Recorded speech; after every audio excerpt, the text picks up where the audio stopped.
Hello guys, welcome to my YouTube channel quick learning. आज हम लोग क्लास 9 केमिस्ट्री का first chapter matter in our surroundings को continue करने वाले हैं।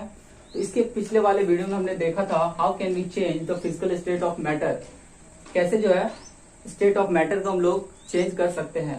तो जिसमें हमने पढ़ा था बाय चेंजिंग द टेम्परेचर, कि कैसे हम लोग टेम्परेचर को चेंज करके उसके फिजिकल स्टेट को चेंज कर सकते हैं। एंड दूसरा बाय चेंजिंग द प्रेशर, और how can we change the physical state of matter by applying pressure. तो आज का हमारा टॉपिक रहेगा by changing the pressure, how can we change the physical state of matter by changing the pressure.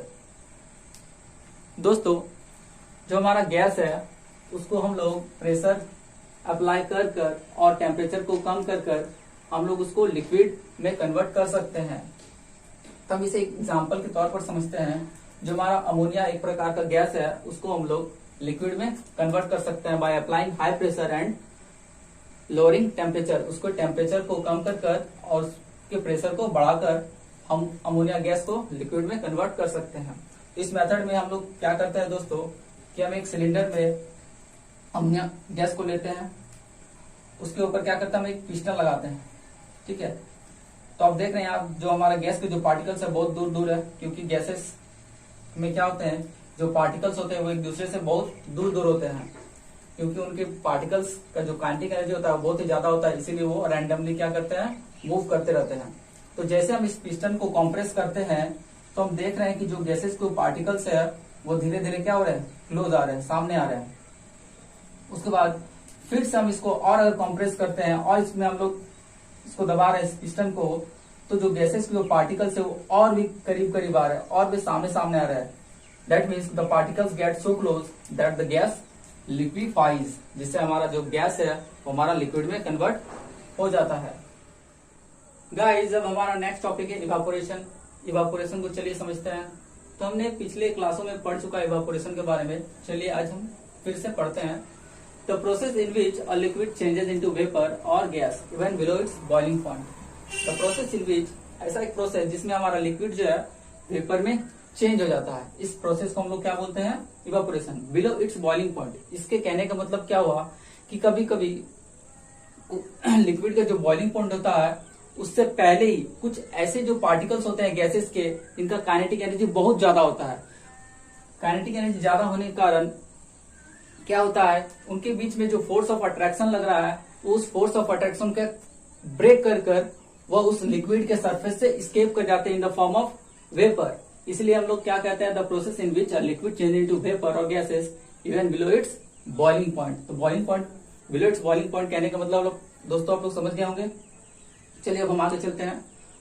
Factors affecting evaporation. अब हम देखेंगे which are the factors which affect the rate of evaporation. कौन कौन से ऐसे factors है जिनके कारण हमारे इवापोरेशन पे प्रभाव पड़ता है। तो सबसे पहला है टेम्परेचर, दूसरा है सरफेस एरिया, तीसरा है ह्यूमिडिटी एंड चौथा है विंड स्पीड। अब यहाँ पे दोस्तों हम सबसे पहले देखेंगे टेम्परेचर के बारे में, कि कैसे हमारा टेम्परेचर जो है रेट ऑफ इवापोरेशन को अफेक्ट करता है। तो जब हम लोग इवापोरेशन को बढ़ाते हैं तो रेट ऑफ हमारा जो इवापोरेशन होता है वो क्या होता है, बढ़ जाता है, क्योंकि लिक्विड के पार्टिकल को जब हम हीट करते हैं तो उसकी जो काइनेटिक एनर्जी होता है वो बहुत ज्यादा हो जाता है, जिसके कारण क्या होता है, उनके बीच का जो फोर्स ऑफ अट्रैक्शन होता है उस फोर्स ऑफ अट्रैक्शन को क्या करता है, वो ब्रेक करता है। ब्रेक करके क्या करता है, वो उस लिक्विड के सरफेस से वो स्केप हो जाता है in the form of vapour. तो so we can say that temperature, when we increase temperature the rate of evaporation is faster. जैसे हम लोग टेम्परेचर को बढ़ाएंगे तो जो हमारा रेट ऑफ इवापोरेशन है वो भी क्या होगा, फास्ट होगा। अब हम देखते हैं सरफेस एरिया, किस प्रकार से सरफेस एरिया हमारे रेट ऑफ इवापोरेशन को अफेक्ट करते हैं। तो जैसे हम किसी लिक्विड के सरफेस एरिया को बढ़ाते हैं तो वहां पे जो रेट ऑफ इवापोरेशन है वो भी क्या होता है, हमारा बढ़ जाता है। अब यहाँ पर हम दोस्तों एक एग्जाम्पल से समझते हैं। जब हम अपने घरों पर जब कभी हम चाय पीते हैं तो जब हम ग्लास में जब हमें चाय दिया जाता है तो उसको ठंडे होने के लिए थोड़ा ज्यादा समय लगता है इन कंपेरिजन टू बॉल। ठीक है, इससे हम लोग क्या समझते हैं दोस्तों, क्योंकि जो हमारा गिलास है उसका जो सरफेस एरिया होता है इन कंपेरिजन टू बॉल कम होता है, जिसके कारण उसको उसका जो रेट ऑफ इवापोरेशन है, उसका जो सरफेस एरिया उसको वहां पे कम मिलता है, जिसके कारण वहां पे जो रेट ऑफ इवापोरेशन है वहां पे कम होता है। और इन केस ऑफ बॉल उसका सरफेस एरिया बढ़ने के कारण वहां पे जो रेट ऑफ इवापोरेशन है वो हमारा बढ़ जाता है। इसीलिए हमारा जो ग्लास में जो चाय है वह लेट से ठंडा होता है इन कंपेरिजन टू बॉल। अब हम समझेंगे ह्यूमिडिटी के बारे में। What is humidity? The amount of water vapour present in the atmosphere is known as humidity. तो हम देखेंगे ह्यूमिडिटी अब किस प्रकार से हमारे रेट ऑफ इवापोरेशन को अफेक्ट करते हैं। तो हमारे एटमोस्फेयर में जितना ज्यादा ह्यूमिडिटी होगा, जो हमारा रेट ऑफ इवापोरेशन होगा वो क्या होगा? कम होगा। और जितना ही एटमोस्फेयर में हमारा ह्यूमिडिटी कम होगा उतना ही हमारा रेट ऑफ इवापोरेशन क्या होगा? ज्यादा होगा। तीसरा विंड स्पीड, चौथा हमारा है विंड स्पीड। तो जब हमारा विंड का स्पीड जब ज्यादा होगा तो जो रेट ऑफ इवापोरेशन है हमारा वो भी ज्यादा होगा।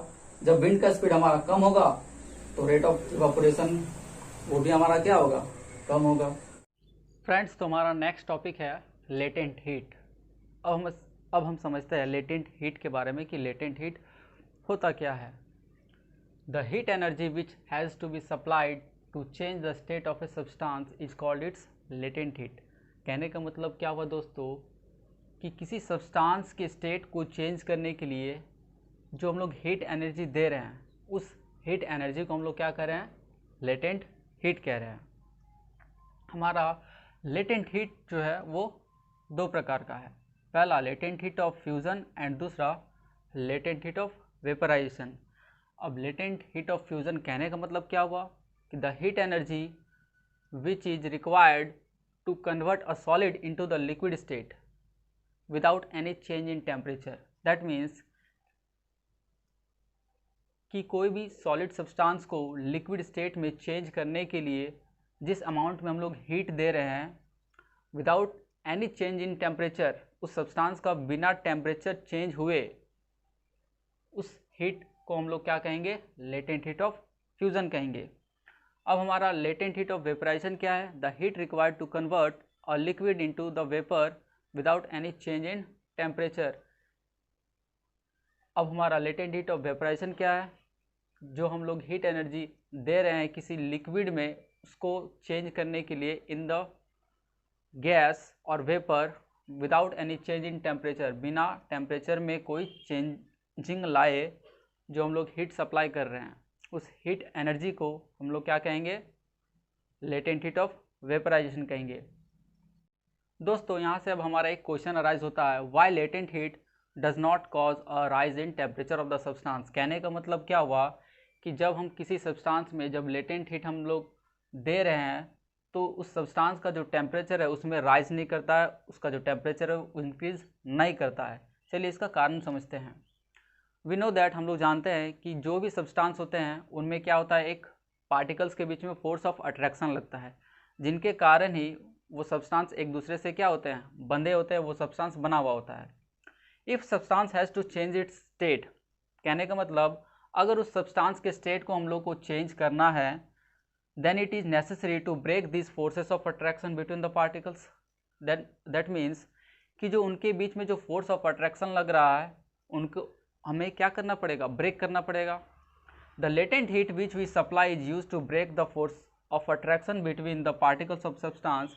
जो हम लोग हीट एनर्जी जो सप्लाई कर रहे हैं उस फोर्स ऑफ अट्रैक्शन को तोड़ने के लिए, उस पार्टिकल के बीच में जो फोर्स ऑफ अट्रैक्शन लग रहा है उस फोर्स ऑफ अट्रैक्शन को तोड़ने के लिए जो हम लोग हीट सप्लाई कर रहे हैं during the change of state, उसके स्टेट को चेंज करने के लिए,